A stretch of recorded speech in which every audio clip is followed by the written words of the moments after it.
Nagkaisa ang Philippine National Police at ang Rotary Club of Manila sa pagsasagawa ng isang humanitarian mission upang maghatid ng tulong sa mga pamilyang apektado ng patuloy na banta ng pag-aalboruto ng Bulkang Mayon na kasalukuyang nasa Alert Level 3. Formal na inilunsad ng Rotary Club of Manila ang proyekto noong Hulyo 19 taong kasalukuyan sa Kamalig Baptist Evangelical Church sa Barangay Bungabong, Kamalig, Albay.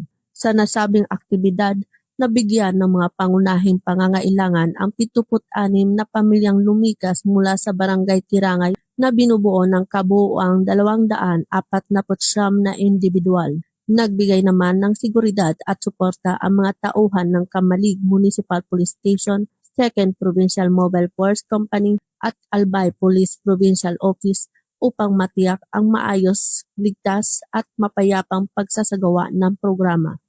Ipinamalas ng humanitarian mission ang matibay na pagtutulungan ng Rotary Club of Manila at ng Philippine National Police sa paghahatid ng napapanahon at makataong serbisyo sa mga mamamayang nangangailangan. Patunay ito ng kanilang iisang layunin na mapangalagaan ang kapakanan ng mga evacuees at mapanatili ang kaligtasan, kaayusan at kapayapaan ng komunidad sa gitna ng banta ng pagputok ng Bulkang Mayon. Mula dito sa Police Regional Office 5, ako ang inyong PNN Correspondent, Police Corporal Doxy Charis Casasos, nagbabalita para sa Police News Network, alagad ng batas, tagataguyod ng Balitang Pulis, bagong PNP para sa bagong Pilipinas, serbisyong mabilis, tapat at nararamdaman.